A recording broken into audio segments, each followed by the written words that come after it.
আমন্ত্রণ জানাচ্ছি প্রিয় দর্শক মানচিত্র নিয়মিত আয়োজন কথোপকথন। নমস্কার। খবরের অন্তরালের খবর নিয়ে ক্যালকাটা ডায়ালগস থেকে মনোজ দাস। বাংলাদেশে সরকার পরিবর্তনের জল্পনা আবার শুরু হয়েছে।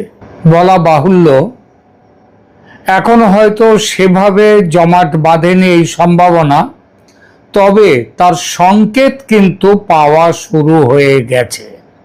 কেন এই জল্পনা এবং সংকেতগুলো কি, এই নিয়ে এখনকার প্রতিবেদন। দর্শকদের কাছে অনুরোধ, অত্যন্ত গুরুত্বপূর্ণ এই আলোচনা, তাই শেষ পর্যন্ত শুনবেন, কমেন্টস করে জানাবেন আপনারা কি ভাবছেন, এবং এখনো যদি চ্যানেলটিকে সাবস্ক্রাইব না করে থাকেন অনুরোধ সাবস্ক্রাইব করুন, সঙ্গে থাকুন। সরকার বদলের জল্পনার পেছনের খেলোয়াড় হিসেবে নাম উঠে এসছে ত্রিশক্তির, তিন পরাশক্তি। তাদের মধ্যে এবার প্রথম নামটি ভারতের, এবং সঙ্গে আমেরিকা, তারপর চীন, এবং এদের সঙ্গে আছে দেশের অভ্যন্তরীণ রাজনীতি, অর্থনীতি এবং আনুষঙ্গিক অন্যান্য সমস্যা। একটা সময় ভারত ভেবেছিল শেখ হাসিনার পর যে রাজনৈতিক বাস্তবতা তৈরি হবে সেটাকে তারা ম্যানেজ করতে পারবে। ভেবেছিল নতুন ক্ষমতার বিন্যাস হয়তো বিতর্কিত হবে, কিন্তু শেষ পর্যন্ত বাংলাদেশে এমন এক রাজনৈতিক কাঠামো ফিরবে যা অন্তত স্থিতিশীল হবে, অন্তর্ভুক্তিমূলক হবে, মানে সমস্ত রাজনৈতিক দলকে সেখানে নিয়ে আসা যাবে, আর ভারতের মৌলিক নিরাপত্তা স্বার্থকে যা আঘাত করবে না। কিন্তু আজ প্রশ্ন উঠছে, ভারতের সেই হিসাব কি ঠিকঠাক চলছে নাকি ভেঙে পড়ছে? কারণ যে সরকারকে ঘিরে এত প্রত্যাশা ছিল, সেই তারেক রহমান কেন্দ্রিক ক্ষমতা কাঠামো এখন ক্রমেই ব্যর্থতার প্রতীকে পরিণত হচ্ছে, এমন কথাই শোনা যাচ্ছে রাজনৈতিক মহলে। দেশের অর্থনীতি ভয়ঙ্কর চাপের মধ্যে, সাধারণ মানুষের জীবন দুর্বিষহ, রাজনৈতিক স্থিতিশীলতা ফেরেনি, বরং অনিশ্চয়তা বেড়েছে। আর এর মধ্যেই সবচেয়ে বড় দুশ্চিন্তার জায়গা, সেটা ভারতের কাছে তো বটেই, সেটা হলো বাংলাদেশের তারেক রহমান সরকারের চীনের দিকে ক্রমশ বেশি ঝুঁকে পড়ার ইঙ্গিত। অর্থাৎ দিল্লি যে কারণে এতদিন বাংলাদেশকে কৌশলগতভাবে গুরুত্বপূর্ণ মনে করেছে, আজ সেই প্রতিটি কারণই আবার সামনে ফিরে আসছে। কারণ বাংলাদেশ ভারতের কাছে শুধু একটি প্রতিবেশী দেশ নয়, বাংলাদেশ ভারতের উত্তর পূর্বাঞ্চলের নিরাপত্তার সঙ্গে সরাসরি জড়িত। আসাম, ত্রিপুরা, মেঘালয়, মিজোরাম সহ সেভেন সিস্টার্স ও সিকিম, এই পুরো অঞ্চলের স্থিতিশীলতা, যোগাযোগ, বাণিজ্য, সীমান্ত নিরাপত্তা সব কিছুর সঙ্গে বাংলাদেশের ভূমিকা গভীরভাবে জড়িয়ে আছে। ভারত কখনোই চায় না বাংলাদেশ এমন একটি ভূখণ্ডে পরিণত হোক যেখান থেকে বিচ্ছিন্নতাবাদী, জঙ্গি বা মৌলবাদী শক্তি নতুন করে মাথাচাড়া দিতে পারে। ভারত এটাও চায় না চীন বাংলাদেশকে ব্যবহার করে পূর্ব দিক থেকে একটি দীর্ঘমেয়াদী কৌশলগত চাপ তৈরি করে। আর এই জন্যেই যে মোহাম্মদ ইউনূসের সরকারের চূড়ান্ত বিরোধিতায় চলে এসেছিল ভারত, এবং ভারতের চাপে আমেরিকাকে পর্যন্ত বাধ্য হয়ে মোহাম্মদ ইউনূস সরকারকে পরিবর্তন করতে বাধ্য হয়। নির্বাচনে ভারতের যে প্ল্যান, সেই প্ল্যানে সায় দিতে বাধ্য হয় আমেরিকা। আর এই কারণেই শেখ হাসিনার আমলে দিল্লি স্বস্তিতে ছিল, কারণ সেই সময় ভারত মনে করত অন্তত ঢাকার সঙ্গে নিরাপত্তা, সীমান্ত, কৌশলগত বিষয়ে তার একটি নির্ভরযোগ্য বোঝাপড়া আছে। উত্তর পূর্বের বিচ্ছিন্নতাবাদী গোষ্ঠীগুলোর বিরুদ্ধে ব্যবস্থা নেওয়া, সীমান্ত নজরদারি, ট্রানজিট সংযোগ প্রকল্প, বিদ্যুৎ সহযোগিতা, ডিজেল সব মিলিয়ে ভারত বাংলাদেশ সম্পর্ক তখন দিল্লির কাছে একটি সাফল্যের গল্প ছিল। আর বাংলাদেশও তার সুফল পেয়েছে। বাংলাদেশে দারিদ্র দূরীকরণ প্রকল্প বিপুলভাবে বেশ সফল হয়েছিল। তার পেছনে ছিল দেশের আপাত শান্তি, ভারতের সাথে সমঝোতা। কিন্তু তারপর পাল্টে যায় সমীকরণ, পতন হলো শেখ হাসিনা সরকারের। আর সেই সরকারের পতনের পেছনে ভারত এবং আমেরিকার ভূমিকা আগে শুধু আমেরিকার ভূমিকা দেখা হতো, এখন ভারতের ভূমিকা আছে বলে এনায়েত কবির তার একটি সাম্প্রতিক লেখায় তিনি এগুলো দিয়েছেন। আমি সেটা নিয়েও এই প্রতিবেদনে অন্য একটি প্রতিবেদন করেছি আমার চ্যানেল। সবচেয়ে বড় প্রশ্ন হলো, শেখ হাসিনা সরকারের পতন ঠেকাতে ভারত কেন দৃশ্যমানভাবে এগিয়ে এলো না? এর উত্তর খুব সহজ এবং সরল বা সোজা নয়। অনেক বিশ্লেষক মনে করেন দিল্লি বুঝেছিল বাংলাদেশের মানুষের অভ্যন্তরীণ ক্ষোভ এতটাই গভীর হয়েছিল যে হাসিনা সরকারের বিরুদ্ধে, যে প্রকাশ্য হস্তক্ষেপ করলে তা উল্টো ভারতের বিরুদ্ধে জনরোষে পরিণত হতে পারে। কারণ এমনিতেই বাংলাদেশের মানুষের মধ্যে একটা ভারত বিরোধী মানসিকতা রয়েছে, সেটা আরো ভয়ঙ্কর বেড়ে যেতে পারত। কেউ কেউ মনে করেন ভারত ভেবেছিল নতুন এক ক্ষমতার ভারসাম্য তৈরি হবে, যেটা হয়তো হাসিনা যুগের মতো ভারতের ঘনিষ্ঠ হবে না, কিন্তু একেবারে শত্রুও হবে না। আবার এমন ব্যাখ্যাও কিছু কিছু জায়গা থেকে মানুষ দিয়েছেন, বিশ্লেষকরা, যে দিল্লির আশা ছিল বাংলাদেশে মোহাম্মদ ইউনূসের সরকারের পতনের পর অন্তত একটি গ্রহণযোগ্য, অংশগ্রহণমূলক, অপেক্ষাকৃত সুস্থ রাজনৈতিক কাঠামো ফিরবে, যেটা শেখ হাসিনার আমলেও ছিল না সেভাবে। আবার চীনের সঙ্গে হাসিনা সরকারের ক্রমবর্ধমান বাণিজ্য, অর্থনৈতিক সম্পর্ক ভারত এবং আমেরিকা এই দুই শক্তির কাছে গ্রহণযোগ্য হয়ে ওঠেনি। তাই হাসিনা সরকারের পতন ভারত না চাইলেও পরবর্তী সরকারের সঙ্গে কাজ চালানো গোছের সম্পর্ক তৈরি হওয়ার একটা বাসনা এবং বাংলাদেশের মানুষের মন থেকে ভারত বিরোধিতার পরিমাণ কমাতে শেখ হাসিনার পেছনে সেভাবে দাঁড়ায়নি ভারত। কিন্তু এখন স্পষ্ট ভারতের সেই আশার বড় অংশই অপূর্ণ। এখানেই নাটকীয় মোড়।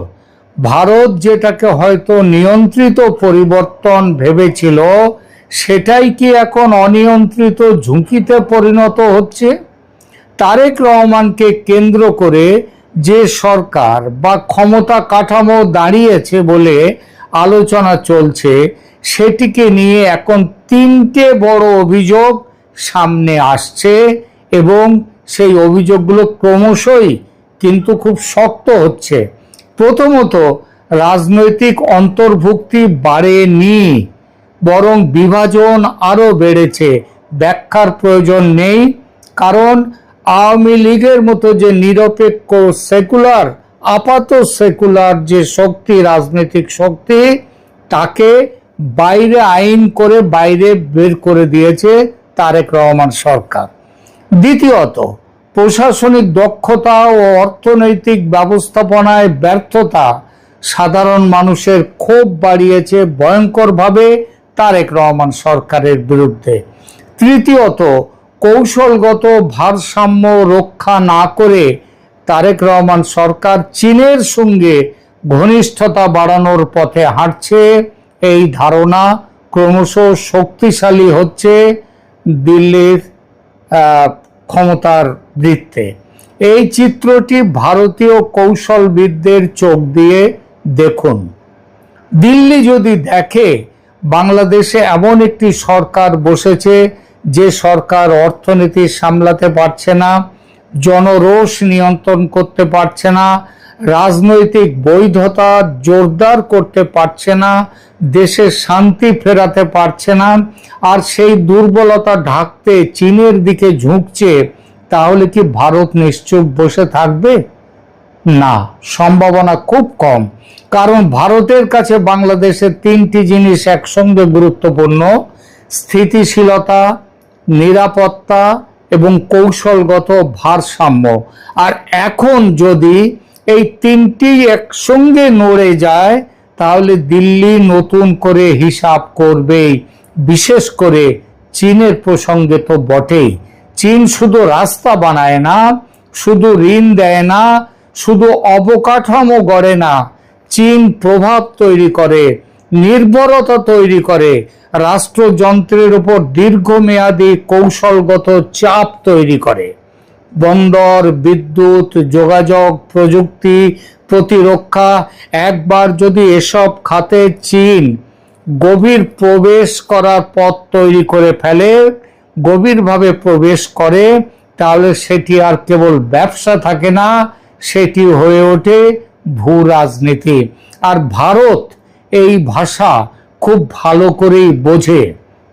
দিল্লি জানে বাংলাদেশ যদি এমন পথে এগোয় যেখানে অর্থনৈতিক বিপর্যয় সামাল দিতে গিয়ে সরকার চীনা সমর্থনের ওপর ক্রমশ নির্ভরশীল হয়ে পড়ে, তাহলে আগামী কয়েক বছরে গোটা পূর্বাঞ্চলীয় কৌশলগত মানচিত্র বদলে যেতে পারে।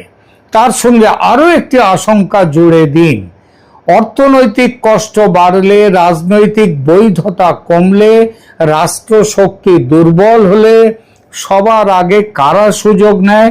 সংগঠিত মৌলবাদী শক্তি। উগ্র মতাদর্শ আর অন্য দেশের ছায়া, এই মৌলবাদী শক্তির যেসব ছায়া নেটওয়ার্ক, তারা শক্তিশালী হয়। দক্ষিণ এশিয়ার ইতিহাস বারবার সেটাই দেখিয়েছে। ভারত এই দিকটা কখনো হালকাভাবে দেখে না, দেখতে পারে না।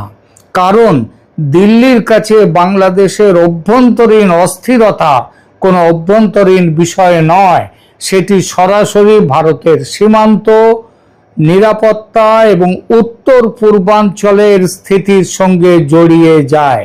ভারতের পেটের মধ্যে ভৌগোলিক অবস্থান যে দেশের, সেই দেশ অসুস্থ হলে তার প্রভাব ভারতের সারা শরীরে পড়বেই। এখন প্রশ্ন হলো, তাহলে কি করবে ভারত? বিকল্প সরকার প্রতিষ্ঠার আলোচনা কি সত্যিই শুরু হয়ে গেছে? অফিশিয়ালি কেউ বলবে না, এ কথা বলতে পারে না। দক্ষিণ এশিয়ার ক্ষমতার রাজনীতি এমনই। এখানে সরকার বদলাও এই শব্দটি খুব কম ব্যবহৃত হয়, তার বদলে বলা হয় জাতীয় সমঝোতা, অন্তর্বর্তী ব্যবস্থা, গ্রহণযোগ্য নির্বাচন, স্থিতিশীলতা পুনরুদ্ধার, রাজনৈতিক পুনর্বিন্যাস। কিন্তু ভাষা যাই হোক, বার্তা একটাই। ভাষার মারপ্যাচ সরিয়ে দিলে বার্তা দাঁড়ায় বদল চাই, বদলানো চাই। যদি বাংলাদেশের বর্তমান তারেক রহমান সরকার ভারতের কাছে অ্যাসেট না থেকে লায়াবিলিটি হয়ে ওঠে, তাহলে দিল্লি নতুন বিকল্পের দিকে তাকানো শুরু করেছে। যদি বর্তমান কাঠামো জনরোষ, অর্থনৈতিক সংকট আর কৌশলগত বিভ্রান্তিতে ডুবে যায়, তাহলে কি ক্ষমতার নতুন সমীকরণ তৈরি হবে? যদি চীনের দিকে অতিরিক্ত ঝুঁকে পড়া স্পষ্ট হয় বাংলাদেশের, তাহলে কি ভারতের ধৈর্যের সীমা ফুরবে? এই প্রশ্নগুলো এখন আর কেবল রাজনৈতিক গুঞ্জন নয়, এগুলো ধীরে ধীরে কৌশলগত আলোচনার কেন্দ্রে উঠে আসছে। তবে আর একটা বাস্তবতাও আছে, সেদিকেও ধ্যান দিতে হবে। ভারত খুব ভালো করেই জানে বাংলাদেশে প্রকাশ্যভাবে কাউকে বসানো যায় না। যে সরকারকে ভারত ঘনিষ্ঠ বলে চিহ্নিত করা হবে তার বিরুদ্ধে জনমত তৈরি করা খুব সহজ। ফলে দিল্লি যদি কোনো নতুন সমীকরণ খোঁজে সেটি হবে আড়ালে, ধাপে ধাপে এবং এমনভাবে যাতে দেখানো যায় সব কিছুই বাংলাদেশি রাজনৈতিক বাস্তবতার স্বাভাবিক ফল। অর্থাৎ লক্ষ্য হতে পারে ব্যক্তি নয়, একটি কাঠামো, এমন একটি কাঠামো যেখানে সরকার বদলালেও রাষ্ট্রের কৌশলগত দিক চিহ্ন পুরোপুরি পাল্টায় না, এমন একটি কাঠামো যেখানে চীনের প্রভাব সীমাবদ্ধ থাকবে, এমন একটি কাঠামো যেখানে মৌলবাদী শক্তি রাষ্ট্র ক্ষমতার দরজায় পৌঁছতে পারবে না, এবং এমন একটি কাঠামো যেখানে ভারত অন্তত নিশ্চিত থাকবে বাংলাদেশ ভারতের নিরাপত্তা সমস্যার উৎস হবে না। কিন্তু এখানেই সবচেয়ে কঠিন সত্যটা সামনে আসে। বাংলাদেশের মানুষ কি এসব ভূ রাজনৈতিক হিসাব নিয়ে মাথা ঘামায়? সাধারণ মানুষ কি দিল্লির নিরাপত্তা, বেজিং এর কৌশল বা আঞ্চলিক ভারসাম্যের তত্ত্ব নিয়ে দিন কাটায়?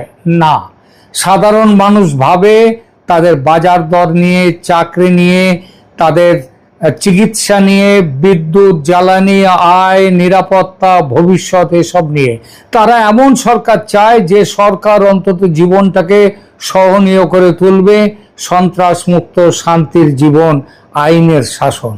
আর এখানেই তারেক রহমান সরকারের সবচেয়ে বড় ব্যর্থতা, যদি বর্তমান অভিযোগগুলো সত্যি হয়।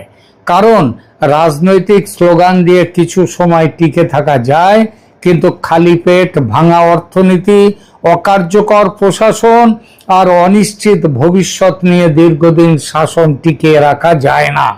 যে সরকার জনগণকে স্বস্তি দিতে পারে না সে সরকার বাইরে যত সমর্থনই পাক ভেতরে ভেতরে ফাঁপা হয়ে যায়। যে সরকার স্থিতিশীলতা আনতে পারে না সে সরকার কৌশলগত অংশীদারের কাছেও বোঝা হয়ে ওঠে। আর যে সরকার ভারসাম্য না রেখে একদিকে হেলে পড়ে সে সরকার শেষ পর্যন্ত নিজের পতনের বীজ নিজেই বোনে। সুতরাং আজ বাংলাদেশের রাজনীতিতে আসল প্রশ্ন একটাই, ক্ষমতায় কে আছে সেটা নয়, টিকতে পারবে কে ক্ষমতায় সেটাই প্রশ্ন। ভারতের এবং আমেরিকার কাছে দরকার এমন সরকার যে দিল্লির নিরাপত্তার স্বার্থের বিরুদ্ধে যাবে না, ওয়াশিংটনের নিরাপত্তার স্বার্থ দেখবে। চীনের কাছে দরকার এমন সরকার যে বেজিংকে আরো গভীর প্রভাবের সুযোগ দেবে। আর বাংলাদেশের জনগণের কাছে দরকার এমন সরকার যে তাদের জীবনকে বিপর্যয় থেকে টেনে তুলবে। এই তিন চাহিদার সংঘর্ষেই আজকের বাংলাদেশের রাজনীতির কেন্দ্র। এবং যদি বর্তমান সরকার এই তিন দিকের একটিও সামলাতে ব্যর্থ হয় তাহলে বিকল্প ক্ষমতার আলোচনা আর গোপন থাকবে না, সেটি হয়ে উঠবে প্রকাশ্য রাজনৈতিক বাস্তবতা। বাংলাদেশ এখন শুধু একটি দেশের অভ্যন্তরীণ সংকটের মধ্যে নেই, বাংলাদেশ এখন দাঁড়িয়ে আছে এক ভূ রাজনৈতিক সড়ক বাতির সামনে। একদিকে ভারত, আমেরিকা, অন্যদিকে চীন, আর মাঝখানে ক্ষুব্ধ জনগণ, ভাঙা অর্থনীতি এবং ক্ষমতার নির্মম অঙ্ক। এখন দিকে দেখার বিষয় এই অঙ্ক কে মেলাতে পারে। তারেক রহমান সরকার প্রতিষ্ঠার ঠিক আগে ও পরে যেভাবে বন্ধুত্ব ও সহযোগিতার বার্তা নিয়ে এগিয়ে এসেছিল ভারত, হঠাৎই সেই আশা থমকে গেছে। গঙ্গা জল বন্টন চুক্তির নবায়ন, তিস্তা প্রকল্প চুক্তি থমকে গেছে। ভিসা ব্যবস্থা সরলীকরণ হাসিনার আমলের মতো হওয়ার কথা ছিল কিন্তু হয়নি। ট্রান্সশিপমেন্ট স্বাভাবিক হয়নি, ব্যবসা বাণিজ্য সেগুলোও স্বাভাবিক হয়নি। আরো অজস্র বিষয় রয়েছে। একটা অদৃশ্য কাঁটা সম্পর্কে রসায়নকে সহজ হতে দিচ্ছে না। এই কাঁটা যে শুধু দুই দেশের সম্পর্কের পথকে রক্তাক্ত করছে তা নয়, বাংলাদেশের মানুষের জীবনেও সংকট তৈরি করছে। সরকারের ওপর আস্থা হারাচ্ছে মানুষ। আর ইন্ডিয়ার ইতিহাস বারবার দেখিয়েছে যে সরকার নিজের জনগণের আস্থা হারায় সে সরকার শেষ পর্যন্ত শুধু বিরোধীদের কারণে পড়ে যায় না, পড়ে যায় তার ব্যর্থতার ওজনে। বাংলাদেশের আকাশে নতুন পরিবর্তনের মেঘ এখনো প্রকাশ্য নয়, তাহলেও মনে রাখতে হবে সেটা যে কোনো একদিন প্রকাশ্য হবেই। আর হঠাৎ এটা তৈরি হয়নি একদিনে, সেটা তৈরি হয়েছে ভুল হিসাব, ব্যর্থ শাসন, বাড়তে থাকা জনরোষ আর বিপজ্জনক কৌশলগত ভুল বোঝাবুঝির ওপর দাঁড়িয়ে। শেষ কথা একটাই, বাংলাদেশ এখন শুধু সরকার টিকে রাখার লড়াই চলছে না, বাংলাদেশে চলছে রাষ্ট্রের কৌশলগত দিক নির্দেশনা দখলের লড়াই। আর এই লড়াইয়ে যে পক্ষ জনগণকে হারাবে, প্রতিবেশী ভারতকে হারাতে যাবে, জনগণকে হারিয়ে ফেলবে, সে শেষ পর্যন্ত ক্ষমতাও হারাবে। তারেক রহমান সরকারের সাবধান হওয়ার দিন এসেছে, ভুলগুলো শুধরে নেয়ার দিন এসেছে। ধন্যবাদ।